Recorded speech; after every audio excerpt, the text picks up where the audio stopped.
This is Baby Yoda, and today I'm going to simulate what it would be like to have Baby Yoda as a pet in real life.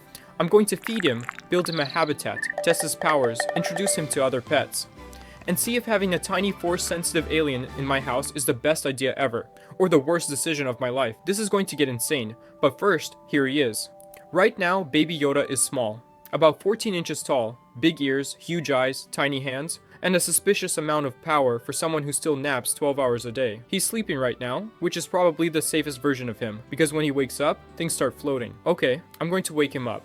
Hey buddy. Oh, okay. So apparently when Baby Yoda wakes up, he immediately uses the Force. That cup was not supposed to be in the air. Right now he seems calm, curious. He's looking around my room like he's analyzing everything. And before we go any further, I need to test something. I'm going to see how friendly he actually is. Here's a toy. He's grabbing it. Okay, that's adorable.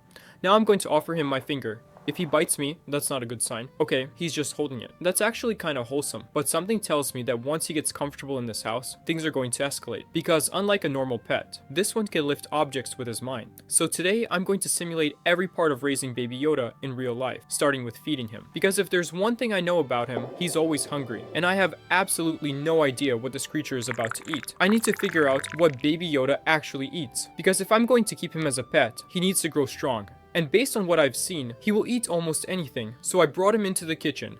This might be a mistake. Okay, first test.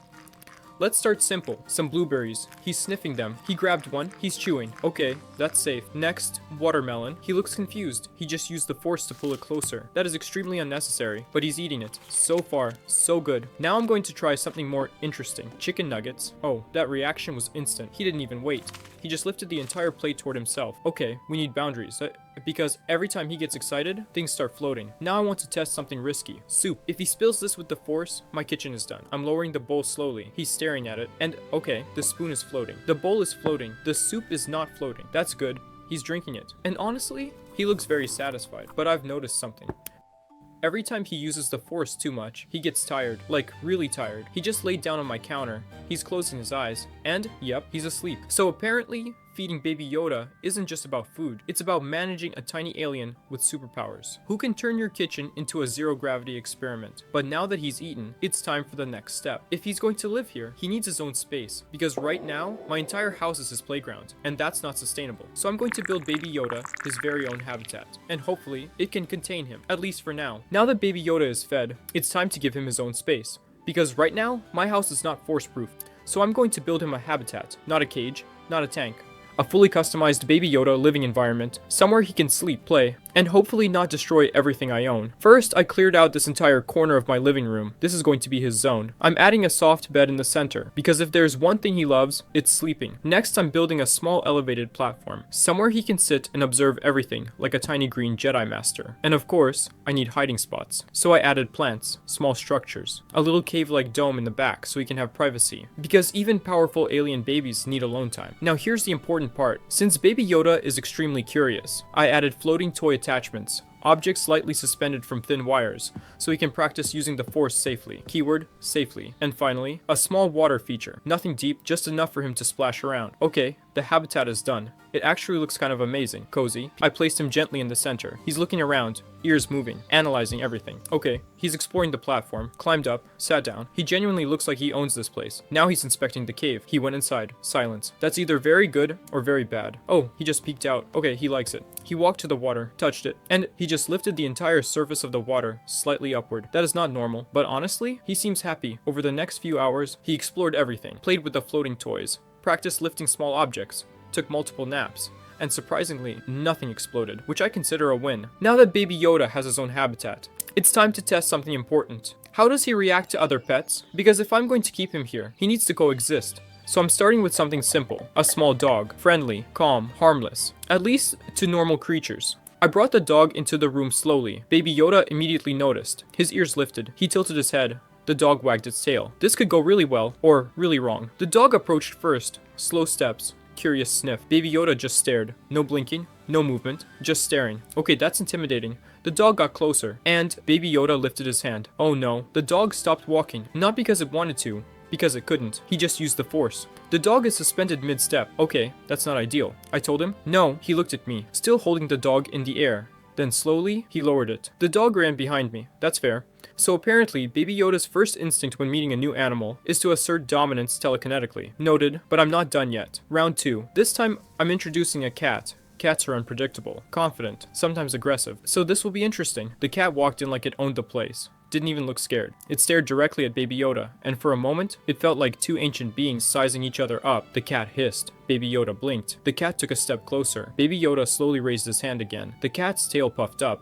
And nothing happened. He didn't lift it. He just dropped his hand. The cat walked right past him, like he wasn't even there. That might be the first creature he's ever hesitated on. Interesting. But then something unexpected happened. The cat jumped onto his platform, sat down next to him, and Baby Yoda just stared at it. No force, no aggression, just curiosity. They sat there for a few seconds, and honestly, it was weirdly peaceful. But this tells me something important. Baby Yoda isn't aggressive. He's reactive. He uses the force when he feels threatened, or excited, or curious, which means if something actually scares him, things could escalate fast, and there's one place where that might happen, outside, because so far, he's only experienced my house, but the real world is unpredictable, and I have no idea how he's going to react to that. So next, I'm taking Baby Yoda outside for the first time, and this is where things might get serious. So today, Baby Yoda is leaving the house for the first time.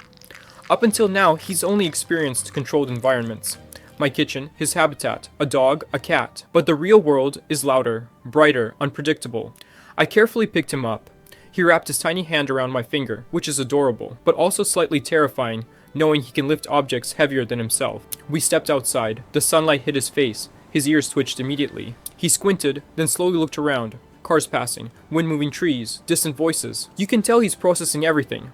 I set him down gently on the grass at a nearby park, and instantly, leaves started floating, not aggressively, just hovering. Okay, we're attracting attention. A few people walking by stopped. They're staring. One kid pointed. Baby Yoda pointed back, and suddenly the kid's juice box lifted slightly off the ground. Okay, that's not subtle. I quickly crouched down and whispered, "No force." He blinked. The juice box dropped. Crisis avoided, for now. We walked further into the park. He seems curious. Not scared, touching the grass, watching birds. Then something caught his attention. A group of pigeons. He slowly raised his hand. The pigeons froze mid-step, not flying, just suspended. Okay, this is escalating.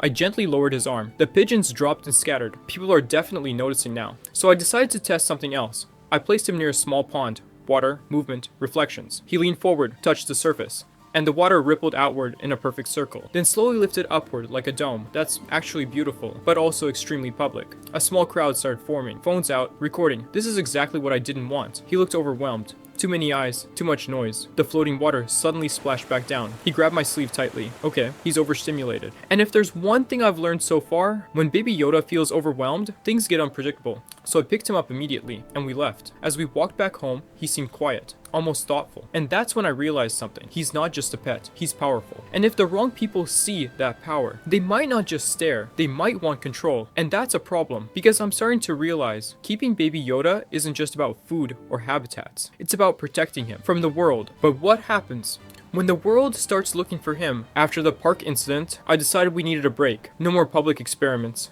no more crowded places. Just home, safe, controlled, or at least that's what I thought. That night, something felt different. Baby Yoda wasn't playing, wasn't eating, wasn't even napping.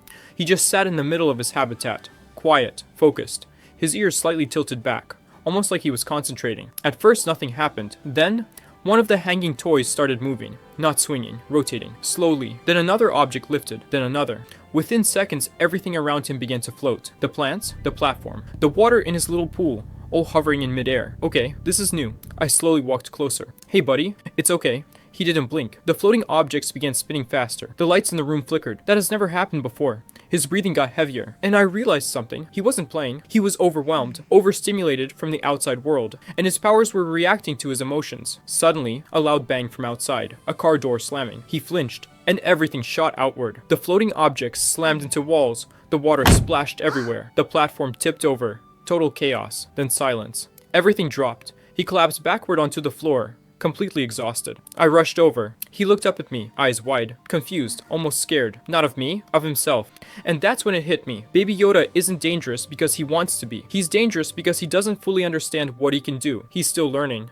And if a small emotional spike can do this, what happens when something truly scares him or makes him angry? I picked him up gently. He rested his head against my chest, completely drained, and in that moment, he didn't feel like a powerful alien. he felt like a kid with abilities way beyond his control, which means from now on, I don't just need to feed him or house him, I need to train him. Because if I don't, the next time he loses control, it might not just be my living room. After what happened in the living room, I knew something had to change. Baby Yoda doesn't need containment. He needs guidance, because right now his powers are tied directly to his emotions. And if I'm going to keep him safe and everyone else safe, we need training. So the next morning, I redesigned part of his habitat, cleared space, removed unstable objects, added controlled training elements, soft floating targets, lightweight foam blocks, water bowls at different heights. Nothing dangerous, nothing breakable, just practice. I placed him in the center. He looked at me, still a little unsure. Okay, buddy, slow. I healed up a small foam ball. He raised his hand. The ball lifted, but this time, it didn't shake violently. It hovered, stable. He blinked, focused. I lowered my hand slowly. He lowered his.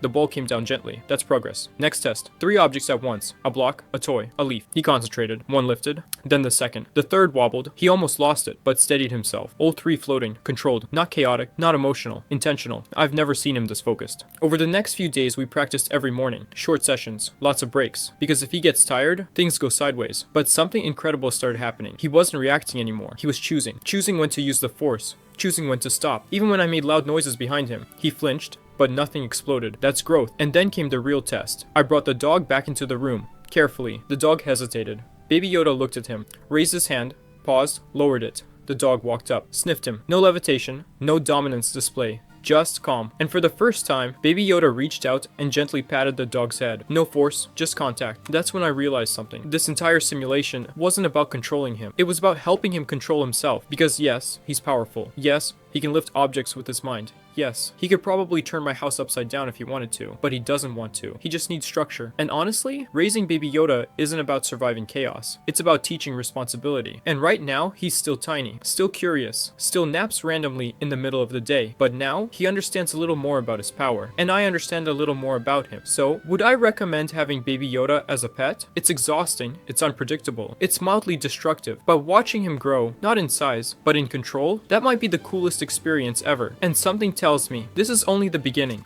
If you enjoyed this video and want more adventures with incredible creatures, make sure to subscribe to Roger's Pets. Hit that like button and turn on the notification bell so you never miss any of the wild content we've got coming your way.